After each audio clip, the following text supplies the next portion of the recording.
जब एक बेटी बहू बनती है तब एक बेटी तुम्हारी पत्नी बनती है।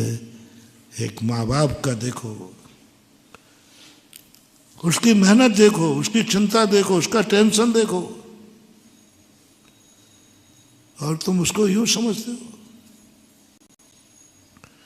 रामचंद्र जी ने कहा लक्ष्मण से, लक्ष्मण, जनक जी ने क्या कहा था, और उनकी माँ कौन थी? सुमित्रा, कोई ऐसा ही मानता। सीता की माँ, उसने भी क्या कहा था, मेरी जिंदगी भी इतनी प्यारी नहीं थी जितनी मुझे ये प्यारी है। मैंने अपनी जिंदगी के संबंध में नहीं सोचा जितना मैंने इसके संबंध में सोचा। बस अब मुझे आपके ऊपर विश्वास है। आप दशरथ नंदन हैं, आप जगत अवतारी हैं, आप महापुरुष हैं, सारा विश्व आपको महान मानता है। उनके विश्वास का क्या होगा? बस जैसे ये बात आती, रामचंद्र जी फूट फूट करके रो पड़ते हैं और कहते, ये मत समझना लक्ष्मण कि मैं स्त्री का मोही हूं, मैं जोरू का गुलाम हूं। ये मत समझना लक्ष्मण। हनुमान से भी कहते, सुग्रीव आदि मेरे जब से, ये मत समझना रे तुम लोग कि मैं एक स्त्री के प्रति इतना खून खराबा कर रहा हूं, मैं एक स्त्री के प्रति इतना युद्ध कर रहा हूं। नहीं,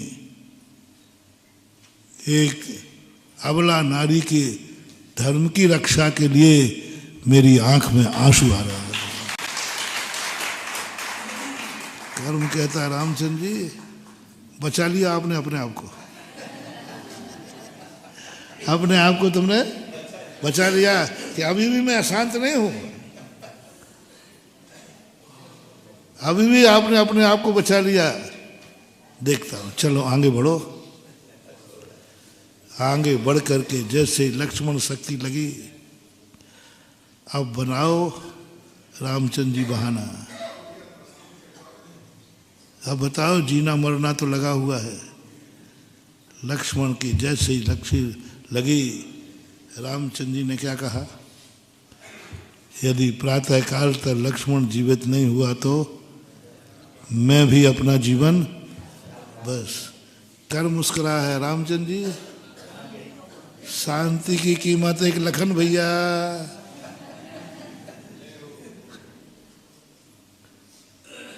कहां गई शांति? मरने की भाव सोच लिया। आप बताइए बहाना क्या है तुम्हारा? सीता के लिए तो आपने बहाना बना दिया, लक्ष्मण के लिए आपका क्या बहाना है जो मरने की बात कर रहे हो? और इतनी बड़ी बात कि रात भर की नहीं जिंदा रहा तो मैं चिता में जलूंगा। अंत में रामचंद्र जी कहना पड़ा, करूं, तू बलवान है, तू जीत गया और मैं हार गया। लेकिन यहां तक तो ले गए वो, तुम तो कहां तक ले पाए थे?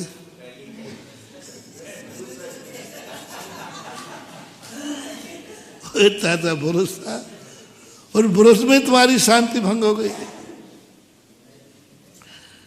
इससे सिद्ध थी कि वो जो तुम्हारी शांति थी वो तुम्हारे अधीन नहीं थी, निद्रा के अधीन थी।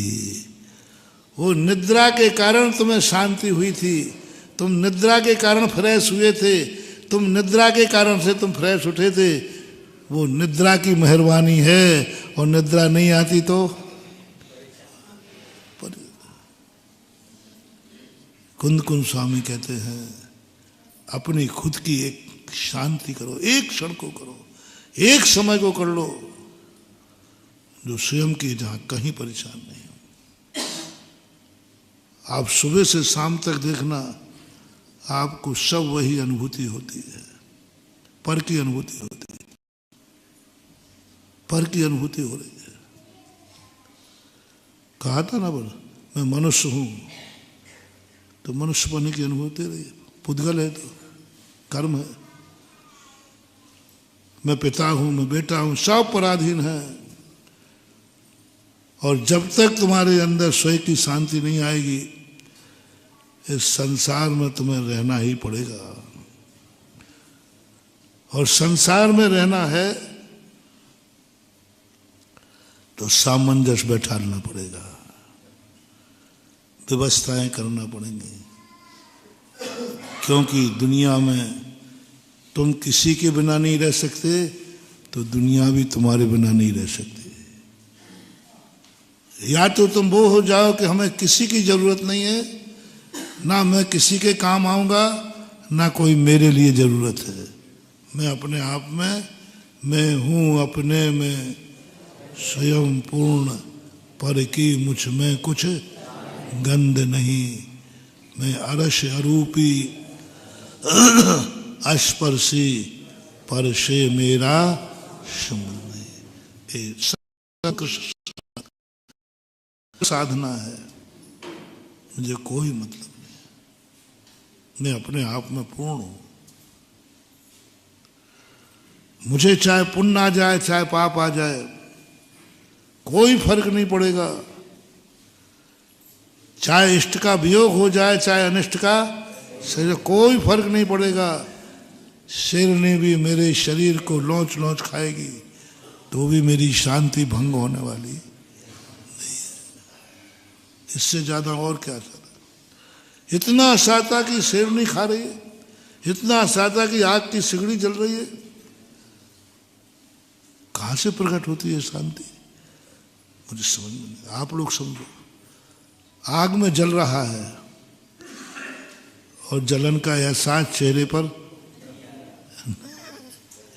जलने का जल रहा, साक्षात जीवित, मुर्दा नहीं जल रहा है। मुर्दे का मांस नहीं खा रही है शालिनी, किसका खा रही है? जीवित का जान है उसमें, और उसके चेहरे पर शिकन भी नहीं, उसके चेहरे का कोई शिकन नहीं। कहां से प्रकट, वो आनंद क्या है? इन महापुरुषों का ध्यान करके करके रोंगटे खड़े हो जाते। क्या है, कहां है धर्म और अपन, कहां अपने आप को आई एम धर्मात्मा, हम बहुत धर्म कर लिया, हम मुनि बन गए, हमने ये कर लिया वो कर लिया। बोलो, वो है धर्म जहां शालिनी खा रही है लेकिन उनकी शांति भंग नहीं हो रही, किंचित मात्र भी नहीं, खबर ही नहीं।